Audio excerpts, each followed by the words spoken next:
بسم اللہ الرحمن الرحیم۔ ڈاکٹر طاہر حمید تنولی آپ سے مخاطب ہوں۔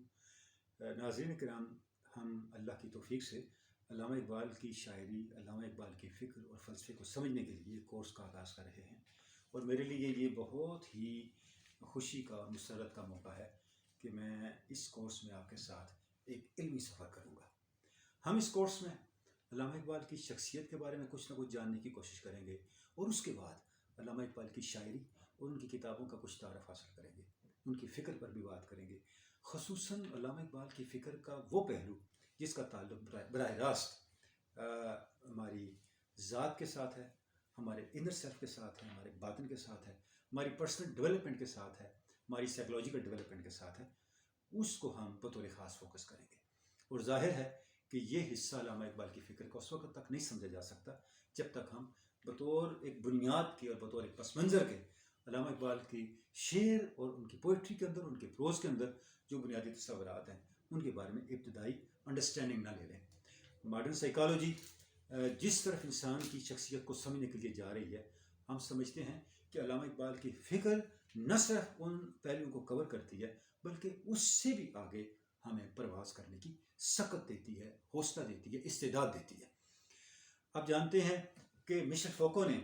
اور لیانگ نے اور جو دوسرے بڑے ویسٹ کے سائیکالوجسٹ ہیں جنہوں نے اینٹی سائیکیٹری موومنٹ شروع کی تھی کہ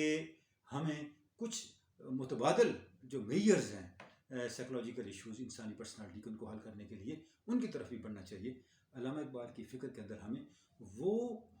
مؤثر انداز سے وہ میئرز ملتے ہیں، وہ اقدامات ملتے ہیں جو ہمیں ایک الٹرنیٹیو کے طور پہ ہمارے لیے ایک آپ یہ کہہ سکتے ہیں کہ ریمیڈی کے طور پہ، الٹرنیٹیو ریمیڈی کے طور پہ ہمارے سامنے آتے ہیں۔ کس طرح انسانی پرسنالٹی ڈیولپمنٹ ہوتی ہے، علامہ اس کو فیتھ سے، نالج سے گزارتی ہوئے ڈسکوری تک لے کے آتے ہیں، اور جو ماڈرن سائیکالوجی کا ڈائلیما انسانی پرسنالٹی کا جو وہ ڈیوائیڈڈ سیلف کی شکل میں بیان کرتی ہے، علامہ اسے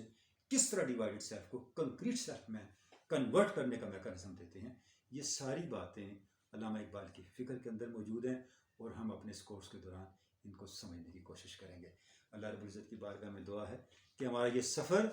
علم و آگہی کا سفر ہو، تجربے کا سفر ہو، ڈسکوری کا سفر ہو، اور معرفت کا سفر ہو، اور اپنے علم کو اور اپنی حکمت کو اس درجے تک پہنچانے کا سفر ہو جہاں ہماری ذات اور ہماری پرسنالٹی ایک پازیٹیو چینج، ایک مثبت تبدیلی سے آشنا ہو سکے۔